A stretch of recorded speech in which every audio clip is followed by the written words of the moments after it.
Hi, welcome to this episode of the Broke Girl Society podcast. I'm Christina, and thanks for being here. I truly appreciate the support and for you guys listening in. So, with that, today's episode is Michelle's story, and her story is absolutely enthralling. I don't talk much during this episode because I just wanted to hear her story. It starts at addiction for a relatively young age. The things she was able to accomplish while struggling with gambling addiction, and then also where her gambling addiction took her. It took her to prison, and then her fight to get her life back and to accomplish the things that she truly was meant to accomplish the things that she knew that she was worthy of doing, and not letting people who told her that she shouldn't pursue her dream career because this gambling addiction made her unworthy. And that's just not the truth of it. And her story just goes to show you that no matter where this addiction has taken you, that there is life waiting for you on the other side. There truly is. And we're all worthy of recovery, and we're all worthy of being able to follow our dreams, even after this addiction and after the choices we've made. So I truly hope you listen to this episode all the way through, because your cheeks will be hurting from smiling towards the end of her story. Mine were, because I was just so inspired and so hopeful after listening to her story and what she's been able to accomplish, and just her overall share of her experience, strength, and hope. So listen in, and you're welcome to email me with any comments or any questions, or I just want to make sure that you all know that you're always welcome to get in touch with me, whether it's email or social media platforms. So again, my email is brokegirl.cr@gmail.com. And then you can find me on most social media platforms under the Broke Girl Society. So let's roll into this episode. So we're going to welcome Michelle here to share her story. So hi, Michelle. Hi. You doing good? I'm doing great, and I'm looking forward to hopefully giving people a little bit of journey of hope today. Absolutely. I came across your story in one of the big GA groups on Facebook, and it was extremely inspiring to me. I've also seen kind of where you've really broke down your story, and just truly, I know anyone listening will be inspired and appreciate you taking the time to share your story, and it's quite interesting. So I'm just going to let you go into it, and I'm going to let you just share and talk however you feel comfortable. And then I'll probably come in at the end and ask you some questions. So sounds great. All right. So hi, everybody. My name is Michelle. I am a compulsive gambler, and I'm going to share with you my story from the beginning. So I grew up in a Midwestern town. I always enjoyed games. I would be, if I was at an amusement park or at a kind of carnival, you wouldn't find me necessarily on the rides. You'd find me playing the carnival games, trying to win prizes. I always liked the challenge. I didn't start gambling officially until I was 21. I was living in Illinois at the time, and they passed a law that allowed riverboat casinos right around the time that I turned 21. And so the first time I really went into a casino, I was with 3 friends.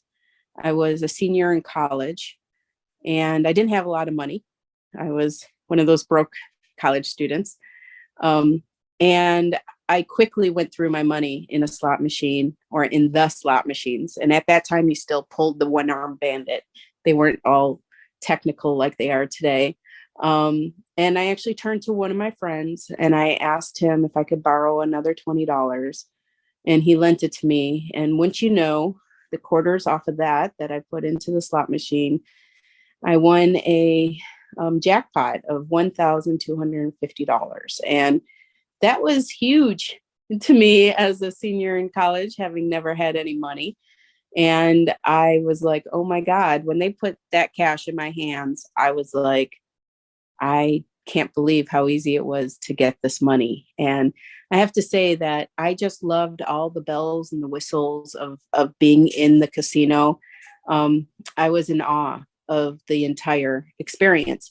But because I won that jackpot, I turned to my friends and I said, "Hey, I'm going to put us up at the local motel and we're going to come back tomorrow," because I wanted to keep chasing that win.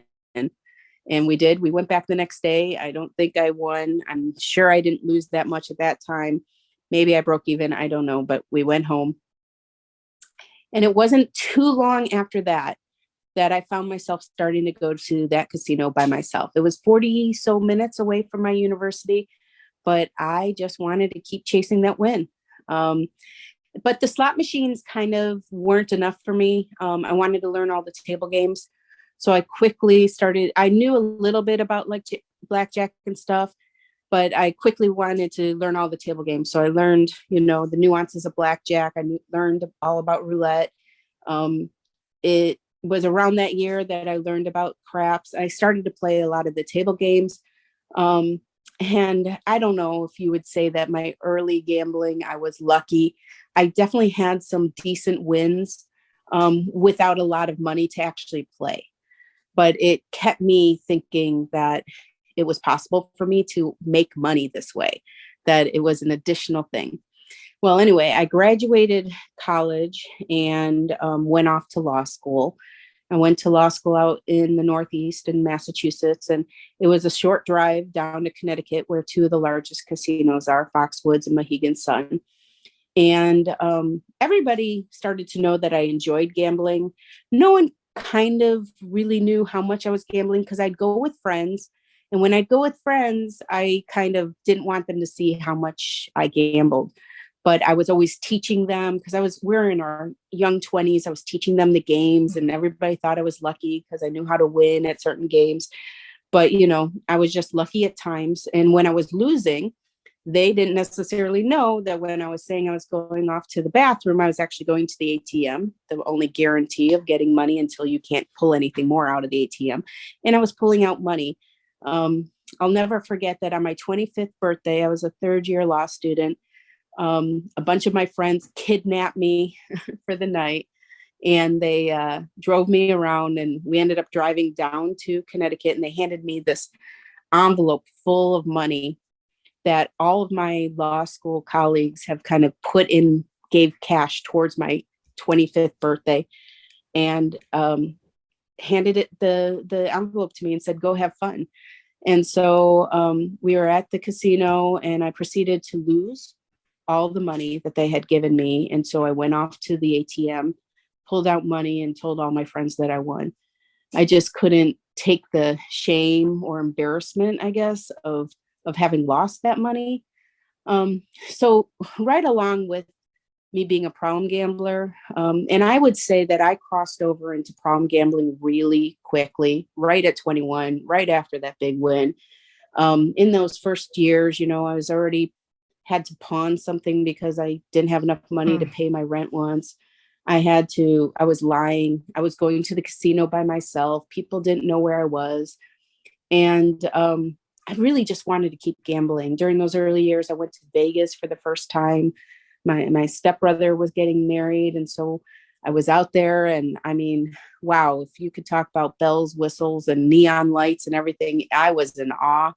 I wanted to keep being in those environments. I was never a drinker. I was never somebody to experiment with drugs. I didn't realize gambling could take me to some of those same places. And in fact, even in the casinos and they're giving free drinks, I almost never took advantage of any of that. I wanted my head clear. When I was gambling, I didn't want to drink, I didn't want to eat, and I didn't want to use the bathroom. I just wanted to gamble. And the table games continue to be my biggest uh, kind of venue for gambling. They started to come out with all the different poker style games. And so like Let It Ride, Caribbean Stud, Pai Gow, whenever those different games came out, that's where you would find me learning the new games. And I really started to need games where I had the potential to have a big win. they would have the bonus bet or something like that. I mean, they were stupid bets, but it didn't matter because sometimes you won them, and I just wanted that big win. And so I would find myself learning these games and seeing what I thought. Like, I liked Let It Ride, but I didn't like Caribbean Stud because Caribbean Stud, the odds just seemed so bad to me. So some part of me was actually thinking about odds, but I mean, all the odds were bad. But it was actually when Pai Gow came on out that I fell in love with the game. And that was Pai Gow. I mean, you could find me on different games and slot machines, but Pai Gow kind of captured me. And when I graduated law school, I moved out to the Pacific Northwest. I moved out to Washington State, and they also passed a law soon after I moved there, or right around the time it seemed to be following me, that these small little card rooms that were mostly just poker rooms could change into mini casinos. And so they would have these attached to restaurants and bowling alleys and things like that, these little casinos that had all the table games, which is what I loved, and none of the slot machines. And so they were like 10 table games max. And I remember I got a job as a lawyer out there, and I was studying for the bar. And at night, I would find myself at one of these casinos. And I actually thought, well, I'm going to end up flunking the bar, and it's all going to be because I'm gambling every night. But I passed the bar. So that was not one of the early consequences, but I know that I thought it. And it was at 25, actually, that was the first time that I contacted the International Gamblers Anonymous to kind of get materials, because I realized I was having a problem financially with paying rent and things like that, because I was gambling away money that I didn't really have to lose. And I received a packet of materials. And I remember I read the 20 questions at that time. And I probably said yes at that point to like 6, 7, maybe 8.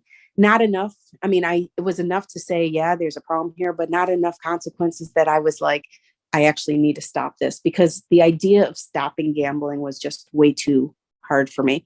So I kept those materials for years. I never looked at them again, and I just kept gambling. So I started my career as a lawyer out in Washington State, and I didn't really go to law school to be a lawyer. I wanted to really work with people and understand the law in order to like change kind of the way society was. And so I ended up going into nonprofit work and working my way up. And so I worked with a number of nonprofits, and I even started a nonprofit for kids. And I was kind of a leader in my community, and that was pretty great. But at the same time, I kind of had this double life. I was this kind of nonprofit leader on the one hand and a compulsive gambler on the other. And the two don't necessarily go really well together. And once again, everybody knew that I liked to gamble. They didn't know the extent. They didn't know how much I was doing it alone. And they didn't know the financial problems. But here I was, somebody with a law degree, a leader in the nonprofit community. I had nothing to show for it. By the time I was turning 30, I still didn't own a home. I was still leasing cars. I always had extra jobs on the side because financially, I just needed a lot of money to kind of live and also gamble. And I mean, I had highs and lows in terms of my gambling. I had a lot of losses, but I had some wins, just enough to keep me going. And Pai Gow was the kind of game where if you get a decent win, you could get a lot of money at once, which was one of the things I really liked about the game. But also out there, you could play 2 spots or 3 spots. And so it's the kind of game where you break even a lot. And so I could go for hours and hours and just kind of zone out in the world of gambling and not necessarily go through a ton of money until, in my early 30s, I started to notice that the amount I was gambling was going up way more. Minimum bets were no longer exciting enough, and I was increasing. And there's this kind of false idea in the gambling world that men are action gamblers and women are escape gamblers. And I was definitely both. I definitely used it to escape and also to entertain myself. But I was seeking the action. I wanted those big wins. I wanted the bells and the whistles that came along with it. So my life just kind of continued in this path of any vacations I took, everything always pretty much included gambling. Everybody knew that gambling was important to me, an important pastime, but nobody kind of knew that I was almost gambling almost every day. By the time I was in my mid 30s, gambling was just such an active part of my life. I was in a very stressful job, had a stressful relationship and things like that. And I was gambling at meetings, and I was actually just at the casino. And I mean, it's really kind of embarrassing to think about now. And then if anybody that I kind of worked with or was like a donor to the organizations would come into a casino and I was there, I would just kind of check, kind of get up and take my chips and check out, get my money, and then I'd go to a different casino because I really didn't want anybody kind of seeing the kind of behavior I had. Um, I never really liked gambling with other people by that time. I just wanted to gamble alone. And I hated the fact that I didn't necessarily have unlimited hours. I hated when I had to leave the casino because there was somewhere I had to be. Um, there was actually one point that my partner at the time and I were talking, and I was kind of talking about what if I wasn't, executive director of this organization? What if my life was different? And they asked me, what do you want to do? What do you want to do with your life? And honestly, I would close my eyes and all I can imagine was gamble. I just want to gamble all the time. And then it was kind of putting me into a depression. Financially, I was just never getting ahead. And I knew that my life was just not going where I wanted it to be, especially financially. And in my head, I kept thinking, all I need is the next big win. The next big win is going to get me there. The next big win is going to pay off all my debts. The next big win is going to do this and that. And it just always was this next big win. Well, I ended up being executive director of a pretty decent sized nonprofit, a very important community nonprofit. But my gambling was really out of hand, partly because I was always chasing that next big win. And I made the horrible decision I remember the first time I did it, I used the organization's credit card to pull out money at a casino. And I remember how horrified I was because I had run out of my own money and I decided to pull out money using that. And I remember calling our accountant like the next day or the day after saying I accidentally used the organization's card. And they said, just pay it back and mark it like this in the books and it'll be fine. It happens. And I think because that happened, it became easier the next time when I no longer had money in my account to use the card again. And then the next time. And I started to not take my own paychecks and started to just take out the money that I believed was mine because I had paychecks coming at casinos. Now I have a JD. I'm a lawyer. I know that this isn't kosher. I knew that we have an accountant and we go through an annual audit. But somehow in my head at the time, I believed I wasn't doing anything wrong, which I know sounds crazy. And I also believed that that next big win was going to happen and everything was going to be made right through that. Now, at the time, I didn't know the research that I know today, which I'll talk about in a bit. I didn't understand why I thought this way. And I started to really believe I was just broken, that there was just something broken in me, that I couldn't stop gambling, and I couldn't stop accessing money that was accessible to me. That when I no longer had my own personal money, that I had 7 payday loans out at the same time at one point, and that I knew what I was doing wasn't legal, but I couldn't stop myself from making that choice. And soon it became 2008. I was 35 years old, still executive director, knowing I was facing an audit. And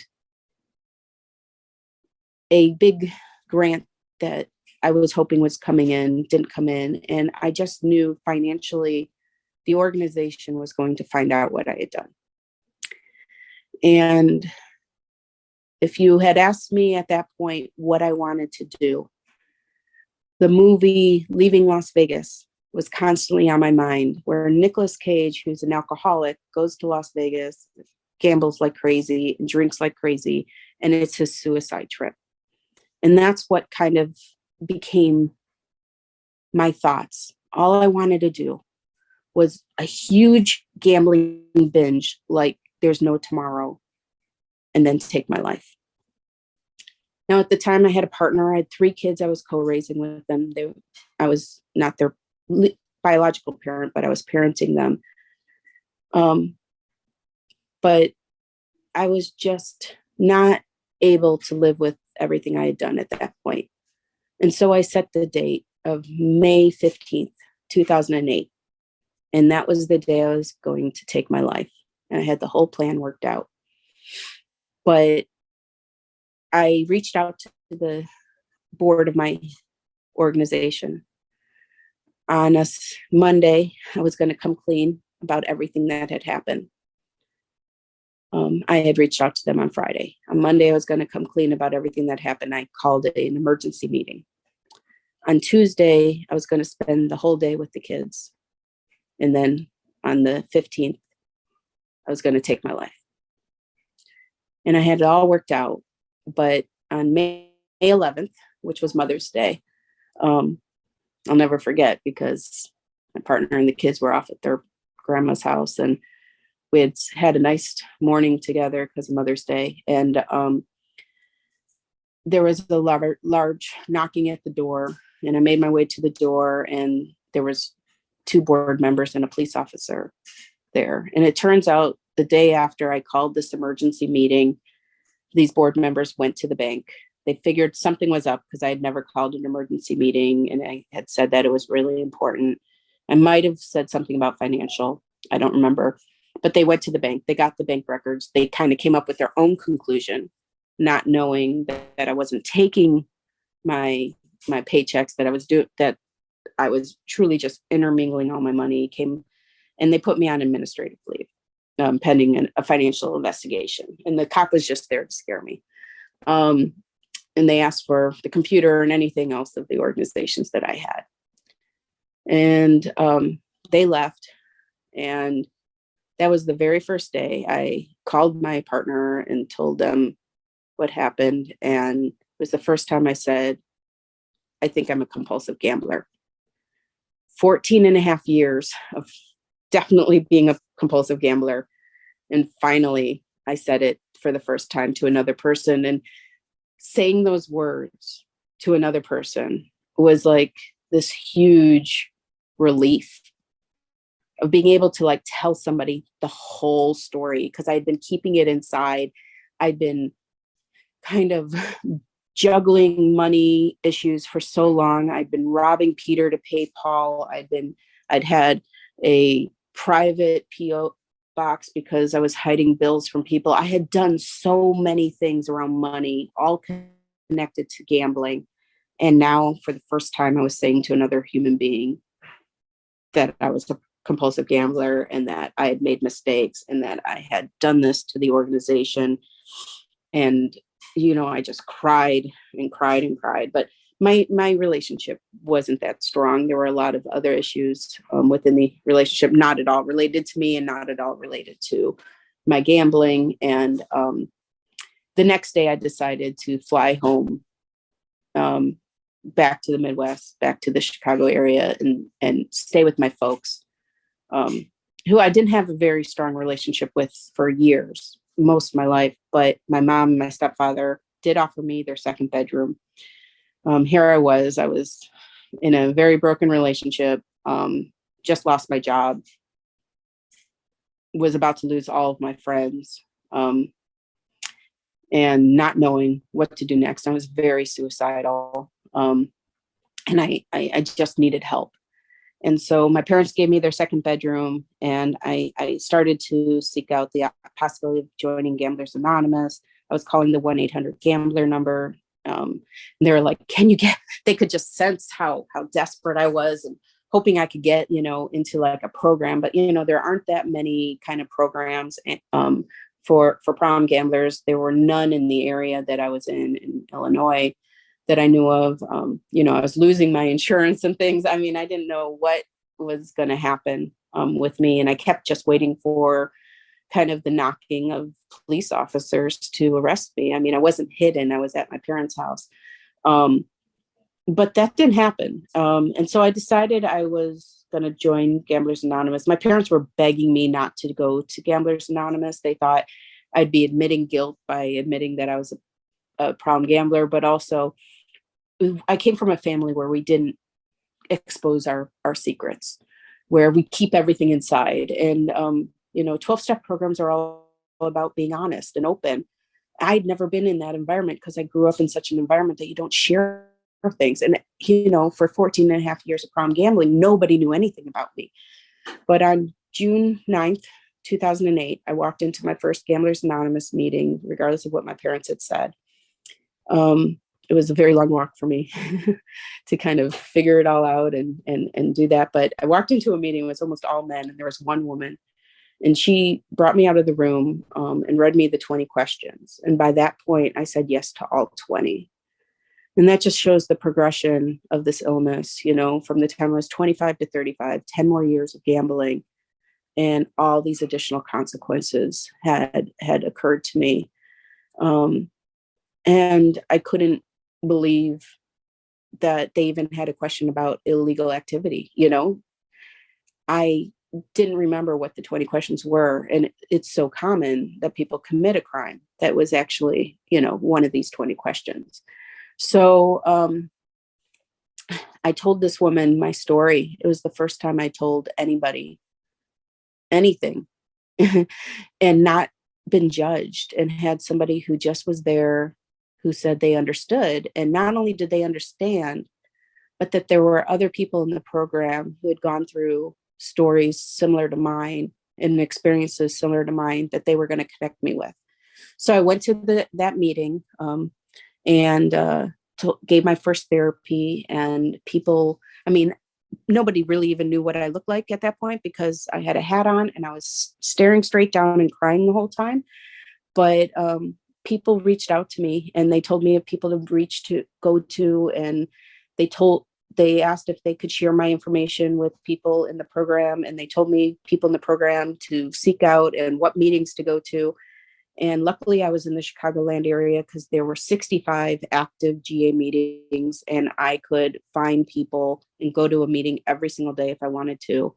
And since I didn't have a job yet, I leaned on the program, and I went to a bunch of meetings. I met other people who had committed crimes connected to their gambling, and heard their stories. Some of them had faced severe consequences, and some of them faced no consequences legally around their crimes. But to know that I wasn't necessarily broken was huge. I also went to intensive outpatient gambling counseling, and I was so lucky that there was a really good program in the area, and I was able to work with a counselor and join a women's gambling support group for compulsive gamblers. So I had all this support. And the biggest advice I kept getting is just do the next right thing.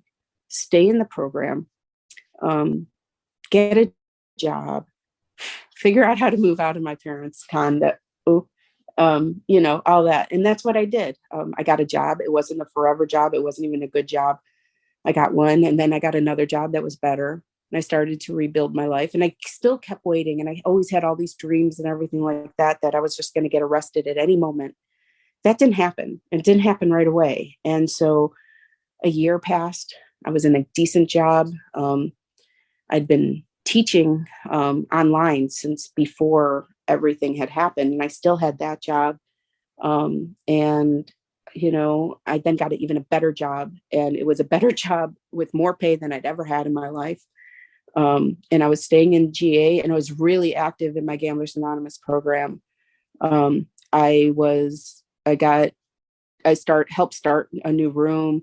I got involved with intergroup. I became a social chair. I just got really involved. I worked the steps with an incredible sponsor. I became a sponsor over time. Those first 3 years of me being in the Chicagoland GA was just incredible. And I couldn't imagine ever going gambling again. I didn't really struggle with that because it had taken me into such a bad place. But I was no longer suicidal. I started to see hope. And so I decided I had already lost 2 careers. I lost my career pretty much to be an attorney because the organization, some of the people on the board had made a complaint against me with the bar association. And even though I wasn't practicing law at the time, I wasn't able to really respond to these accusations at all, because legally, if I responded to them, that anything I said could have been used against me in a court of law. And I was told, I have every right to use the legal system just like anybody else. And so I ended up resigning my bar in order to avoid potential discipline and having to answer questions. So I lost my legal career, the potential for that. And I also lost my nonprofit career, because even though I could work in nonprofits and I had been a very successful nonprofit leader, I was always going to be looking over my shoulder going, are they going to find out about these charges? Are they going to think I'm stealing their money? And of course I never would. It was all because of gambling, and I wasn't gambling anymore. And I had so much shame and guilt around all that. But I decided to go back to school in higher education. And I thought, I deserve a second chance in life. I hadn't had any charges brought against me. And so I started applying to PhD programs, and I got into a bunch of them. And I decided on one that I really liked. It was a top program. And I was excited, and I went off to school, and my GA program, they just stuck by me, even though I was no longer in Chicagoland. Those people were still there, and I joined the GA locally where I moved, and things started to really do well. I was doing well in school, but within the first couple months being in school, a civil lawsuit came from my old employer. This was about almost 3 years later. And I couldn't really, once again, reply to it because nothing criminally had been done. And anything I said in the civil lawsuit could be used against me criminally. And this is really backwards. Usually there's a criminal lawsuit, then there's a civil, and then they go after your licenses. Mine was totally backwards. Licenses, now civil, and still no criminal. So I had to plead the fifth throughout an entire deposition connected to the civil lawsuit, which I did like 200 times. And it was really hard. And I cried through the whole thing. Just brought up so much of the shame and guilt I still felt, even though I was working on that really hard through the counseling and GA and my step work. But I got through that, and a default judgment was made against me. But that was okay. I just saw that as another consequence of my problem gambling. And so I continued in school. And 4.5 years after the initial, that day when they came to my house in 2008, 4.5 years later, I was indicted on federal charges. That I was already 2 years into my PhD, doing really well, 4.5 years of recovery, was doing just really good with everything. But that's when they came after me federally, and they decided, federally, it's not embezzlement, it's wire fraud. And it was because I used the company's, the organization's credit card / debit card across state lines. They can get you, and they get you for everything they can accuse you of. And so I got a public defender and faced charges back in the Pacific Northwest. And I was allowed to I was never like arrested, never put into handcuffs. All those fears never happened. I flew myself to my arraignment where I pled guilty, and then was allowed to actually still go on a trip internationally with my program before the sentencing occurred, which was great. The judge used really bad words. He's like, "You're a really good bet. I'd roll my dice on you." Like, I'm like, "Hello, I'm a compulsive gambler. You should probably not be using these words." But, I was in recovery and everything was good. My public defender did not understand problem gambling. They understood other addictions, drugs and alcohol, but not problem gambling. And as much as I tried to explain gambling motivated crime and the connection, um, she just couldn't really wrap her head around it very well. My pre-sentence report, everything around my charges talked about me being a problem gambler, but nobody really understood what that meant and how it was connected and why I would never commit a crime but for my gambling. I was somebody who really wanted to better the world, and here I had done something so against that, and I'd hurt my community and my friends, and it was, but the kind of crimes we commit when we're problem gamblers, we commit crimes against trust.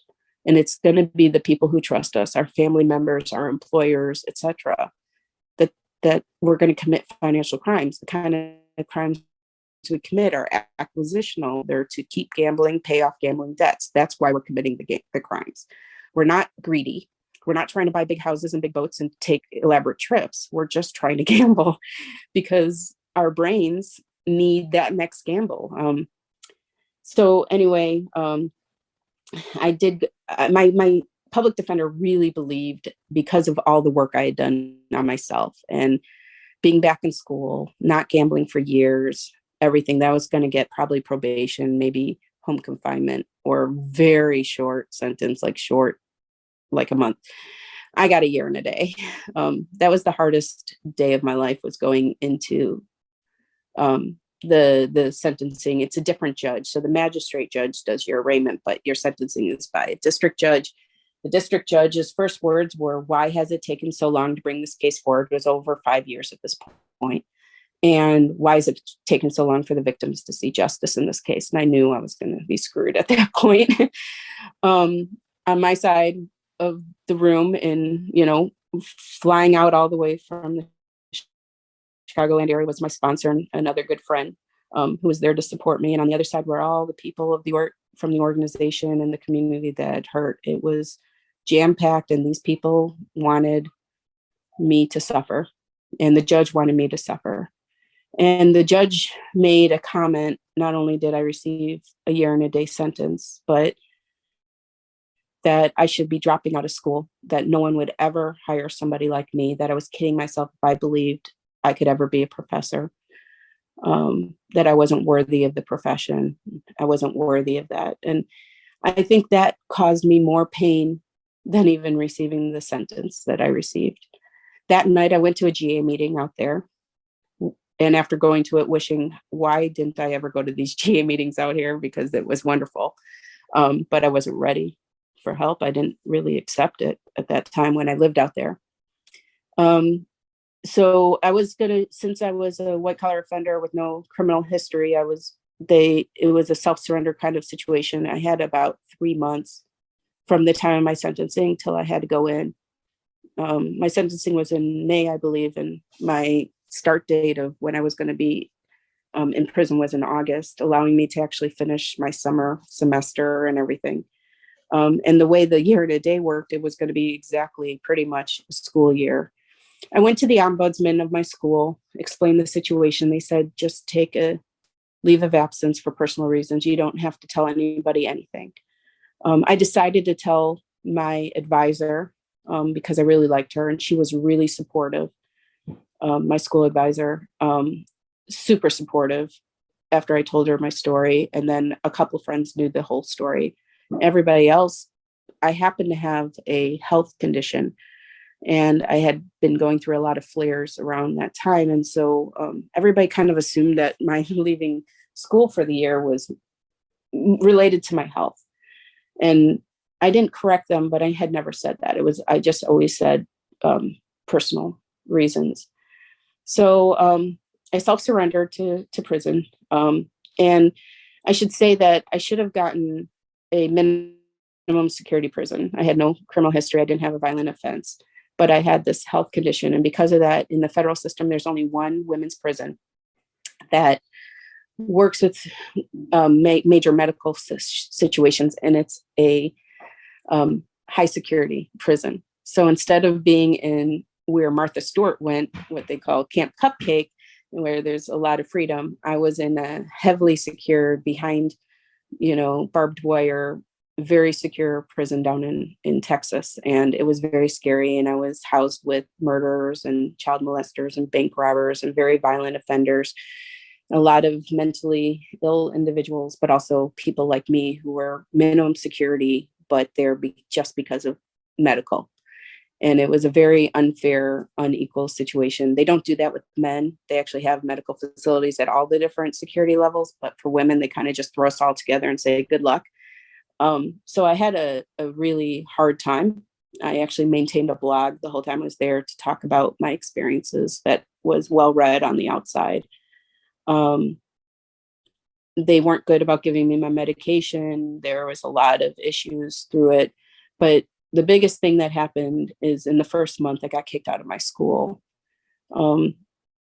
Somebody had sent the indictment around my program. My program kicked me out, and the university dismissed me. And so in my mind, I guess the judge was right. I wasn't worthy of the profession. But I just didn't seem right, because education was all about second chances. And how was I ever going to pay my restitution? How was I ever going to do anything if I wasn't allowed to work in any career? I mean, it just didn't make any sense. So I swore up and down that I was going to get myself back into school. I didn't know how. I did appeal the decision, but of course that appeal was denied. And then I just had to do my time inside. While I was inside, it was a crazy experience. There were a lot of people who had gambling problems, but there was no Gamblers Anonymous. I really tried to start a Gamblers Anonymous. I went all the way up to the warden, but I was denied on every level. Many prisons have Gamblers Anonymous, but this one didn't, and they wouldn't let me start it.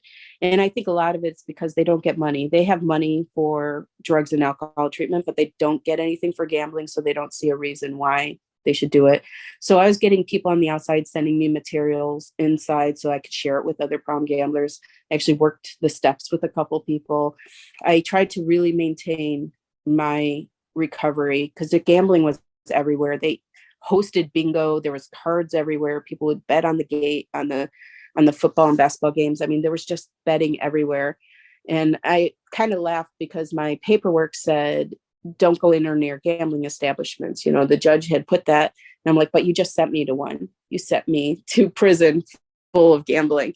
But I said the serenity prayer every morning, every afternoon, every night. And I would constantly just say, serenity, acceptance, wisdom, all these key words, and just kind of really hone in on what the recovery program's about. But the biggest thing that I came to while I was incarcerated was the word acceptance, because we don't talk about it that much in GA.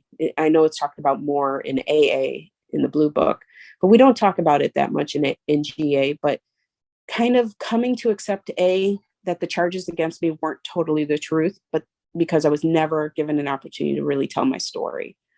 And B, that I couldn't do anything about where I was and what I was doing. The only thing I could do was accept the situation I was in and make the best out of it, and make choices that were healthy, not gamble a day at a time, and just do the next right thing, keep doing the next right thing.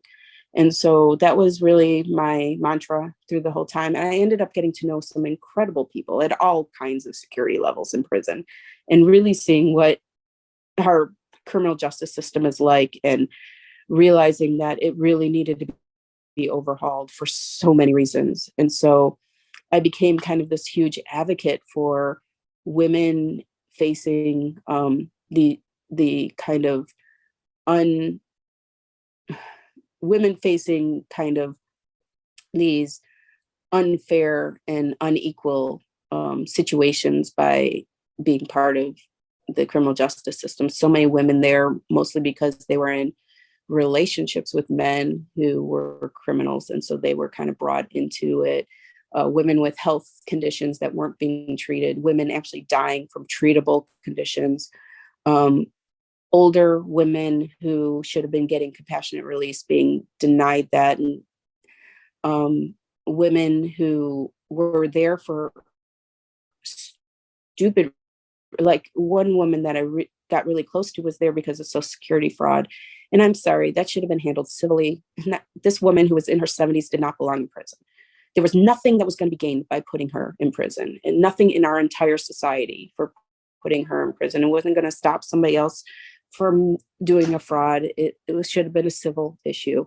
So just all these different issues that kind of came, watching women kind of mourn loss that was happening on the outside and them not being able to be there, but especially all these mothers, these women who were mothers trying to parent while they were on the inside and having to like just accept that their kids were going through such hard times on the outside.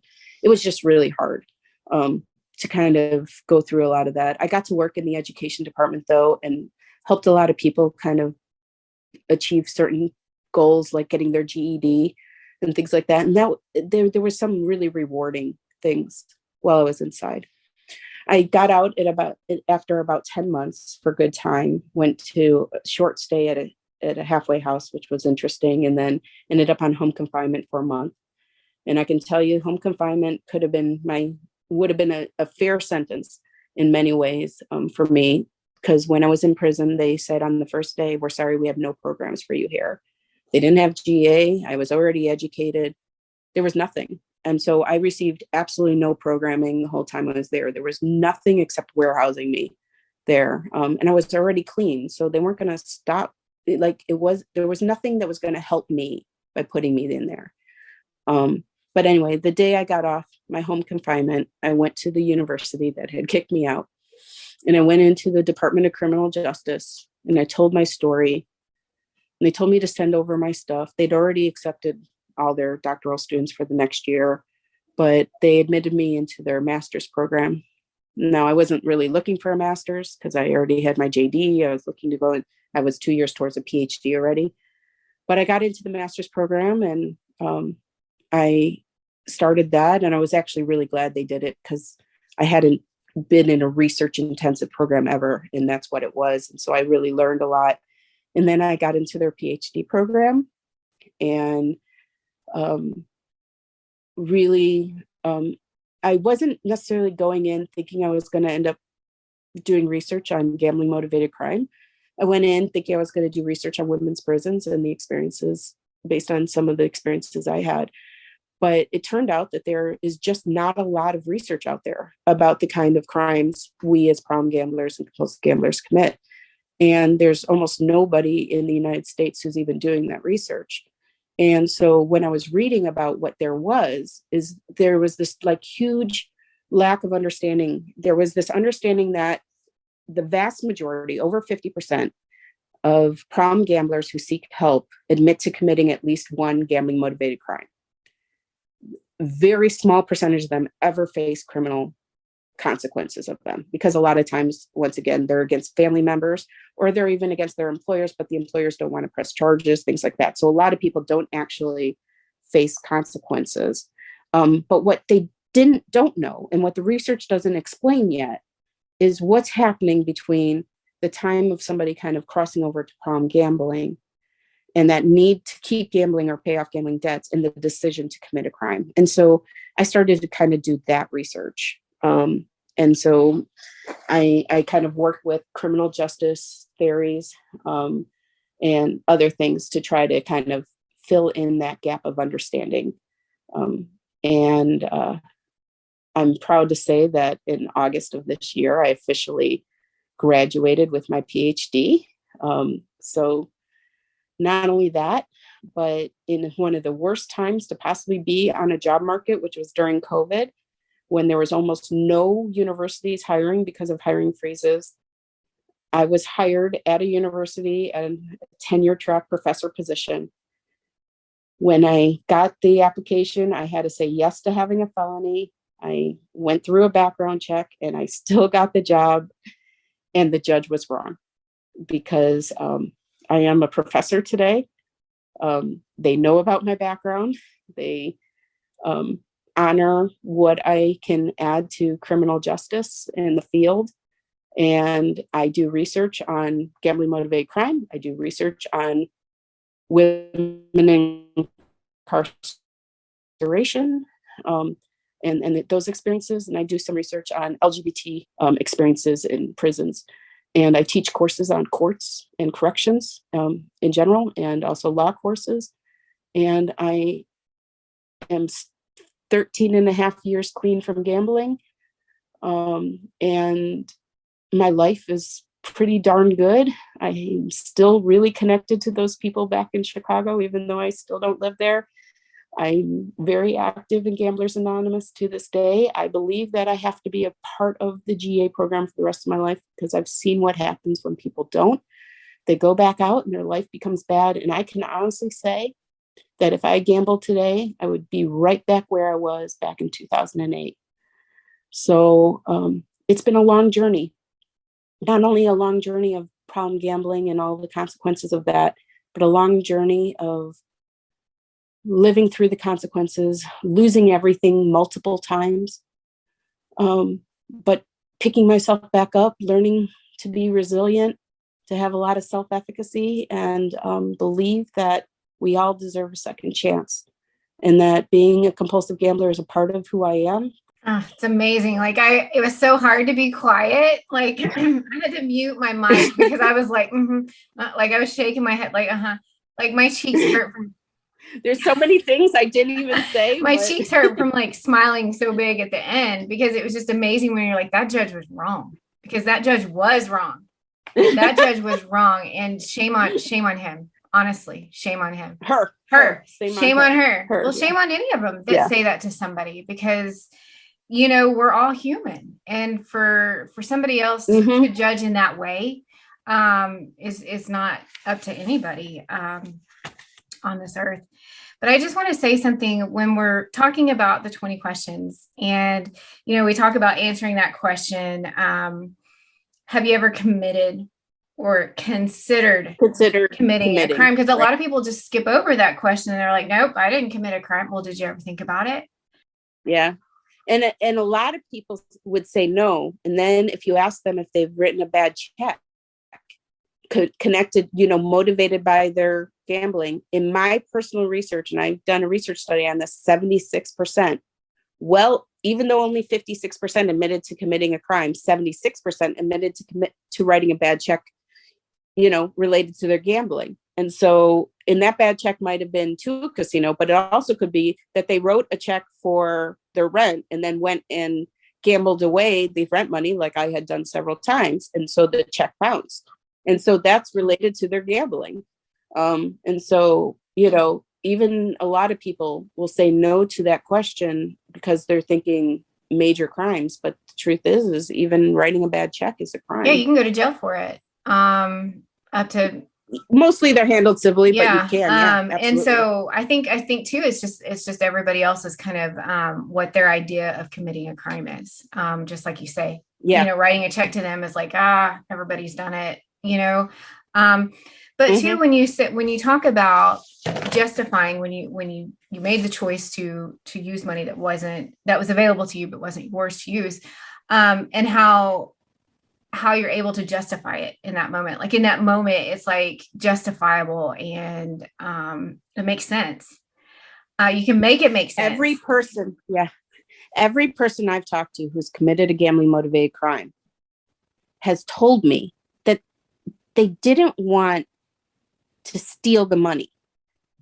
They really somehow in their brain thought, I'm going to win it back and put it all back. At no time were they thinking they weren't going to be able to return this money. And I call this the gambler's fallacy. So there's this gambler's fallacy that gambling causes all these problems in our life. And unlike other addictions, we actually think that if we continue gambling, like get that big win, we're going to fix all those same problems. And all we're doing is making more problems. And so it's this circular cycle that happens in our brain that we think the only way to fix these problems I have caused through my gambling is to keep gambling. And we don't realize that once we stop gambling, we stop digging. But we can't think that way when we're in the midst of our gambling addiction. It's impossible to think that way. Well, and what I've heard the most too, from women sharing their stories for me is that they do just think they're borrowing. Like in their mind, it's just borrowing. Yes. And so it's exactly what you say. Yeah, I'm going to put it back. And their intentions aren't this evil, just like you said, it's not this evil, greedy intention, but having somebody who's never struggled with that understand it is kind of one of the real major problems. Just like you said, I follow all the work that Judge Moss has done in the community. I love Judge Moss. Cheryl Moss is one of my heroes. I think we're supposed to call her retired Judge Moss. But so I have followed her work. I'm hoping to be able to work with her in the future, but I have followed her work on this and how she talks about the lack of understanding in the criminal community. And because you're right, like judges, attorneys, if they've never experienced any form of addiction, let alone a gambling addiction that may have hurt a business or caused a business to go under or something like that. Yeah, they want to throw the book at you. They're like, no, you're just this terrible person. And it's just, especially somebody that hasn't had a criminal record, somebody who has done good in the community. So it's imperative. That's why I think it's so imperative to get our voices out there and to tell our story. And I love the fact that you're doing work in that community, right? Yeah, actually, I'm going to be doing a research study on the Nevada gambling diversion court in order to hopefully expand these gambling diversion courts all over the country because they're really needed. Yes. And so, my research is all about trying to change this. The other thing I'm going to be researching is on the experience of problem gambling within women's prisons, because there's a ton of research done on men's prisons, and there's only been one study in Israel done in a women's prison. So nobody really even knows the extent of gambling going on in women's prisons, the amount of women who have problem gambling as one of their backgrounds when they enter, and how if it grows in terms of their time within. Because in men's prisons, over 30% of men in men's prisons are identified as having a gambling problem. That's the highest population of any community in terms of the amount of people with a gambling problem. But not only is it over 30% of people within, but it's actually going up while they're there. There's more men leaving prison with a gambling problem than those coming in. And so we don't know if that's also true within women's prisons. So that's where my heart is, because I feel like I generally just want to help women in this community, because I can answer 20 out of 20 questions on this. And I don't ever want anybody to just feel the loneliness and the despair that I felt, because I myself became suicidal. And so it's just so important that the work that you're doing within the community, it's so important to get our voices out there, because I just don't think that the problem within the community of women is recognized. I agree. I don't think the numbers are showing anywhere near where they really are. I agree. And if you see the surveys that get sent out to the different states about the questions they ask to try and survey, do they think that we're doing enough for problem gambling? Do we think that, the numbers are, the questions for one are ridiculous, but on this last one they sent out was like, do you think problem gamblers are morally corrupt? Like, where does that have a place in this at this moment? Does that make sense? Like, how is this going to determine the financial needs that we need in this community, whether or not they're morally corrupt? Of course, I live in the Bible Belt, so that could, you're Midwestern too. So, it's just kind of one of these things that there's just such a lack of understanding of even just the questions to ask. Yeah. Like in whole. So I totally agree. Yeah. And what I found kind of interesting too, early on in your story, is how quick you did progress to your gambling. Yeah, I progressed immediate. immediately crossed over the line. I think it's because of that big win right away. Yeah, because I started at 28 after a divorce, and Mm-hmm. I didn't progress to problem gambling until 35. But within that 7 years, I was building up to it. And then Yeah. at 35, it toppled over, and then I made my last bet at 42. So the next years, it was progressive, got progressively worse, Yeah. and cross lines and things like that. So so it's kind of adding to the list of like the stories that I'm hearing, because I have a friend that I've met in this community that never won a jackpot, but had a tremendous problem gambling, had never won a jackpot. And I'm like, the jackpot's what triggered me to even gambling. So it's just interesting, but how quickly you progress, like in all those emotions, all those things you talked about. I've experienced every single one of them. It just took me longer, I think, to experience those. I left off one thing when I was telling my story that's kind of huge. At 35, just months before my whole life fell apart, I got the ultimate pie out hand, a 7-card straight flush, no joker, in a big casino. It would pay out a lot of money. Now, I was in one of these small casinos where they have a table maximum. And so the amount of money I won was a lot less than at a big casino, but it was a lot of money. And it was like a billion chance to 1 to kind of get 7-card straight flush with no joker in Pai Gow. And of course, I treated the entire casino to a round of drinks and left a huge tip for my dealer, because big shotism. But within 3 months, I had no money again. Yeah. I paid off some stuff. I went gambling a lot, chasing that again, like I would ever get it again. And it didn't fix any of my problems. Yeah.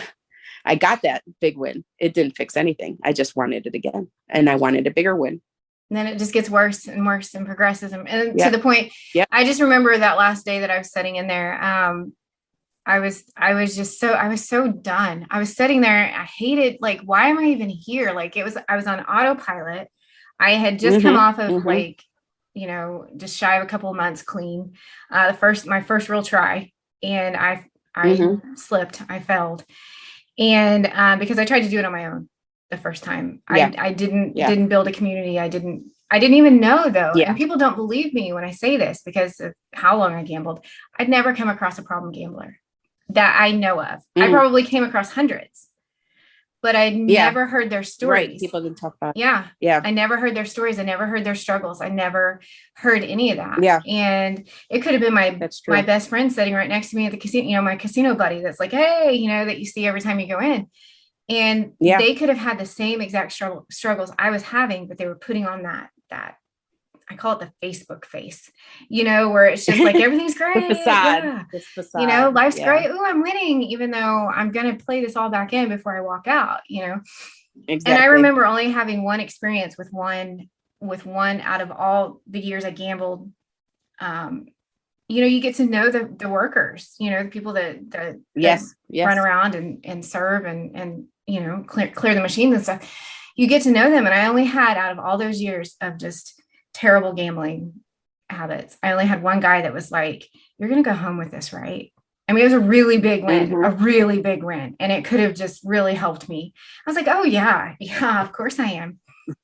Yeah. But no, I didn't walk out with a penny of it. Even if you go home with it that day, go back the next day. So it's just like, win is enough. But I just remember sitting there, just hating everything about it and just not understanding. And I think I'm not, and I tell people all the time, I'm not sure what it was in that moment that flipped that switch for me.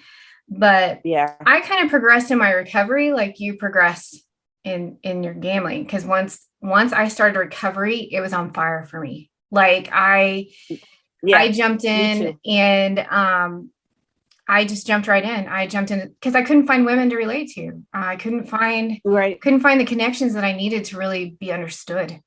And once I found like got into social media, and my first connections with women were actually through social media and not in my GA group, because my GA group was men. And there are a few women now, and I've got some great women now. Because of COVID, it kind of like kept everybody back. I started Yeah, recovery, definitely. during COVID, but and then just from there, it just progressed into just trying to build a community, a safe spot Yeah, for women to be able to share yeah. and feel heard and Well, feel the thank you hope. for doing that. That's so And important. then I jumped into the podcasting world and It's I awesome. haven't looked back. So It's a good way to keep your recovery important, on the definitely. it keeps it constantly on my mind. And it's what's weird is I was, obsessed with gambling for so long to where now I talk about gambling every day. But it's Yeah, me different. too. It's different. It's Right. just like I get like we could probably sit here and talk for hours, about like how we can change and just years of just stories. We kind of have the Yeah. same kind of years in it. Yeah. But yeah, so I'm just going to go ahead and kind of wrap it up. And Okay. I hope to bring you on again and to have more conversations. Seriously, like I know you're a busy woman, but I um, I would love to come back and actually focus on the research I do, because I do research on women and gambling. absolutely, I would be absolutely fascinated to do that. Well, I really appreciate you taking the time, Michelle, for sharing your story. And I truly feel good after listening to it. Not necessarily the hard stuff, but just your spirit and how you were able to overcome and now be this force in the community and recovery. And so it's just amazing. I really appreciate you. Thank you so much. I really appreciate everything you're doing to try to get the word out there and let people tell their stories. It's very important. Yeah, our voices need to be heard. So thanks again. My pleasure. Thank you.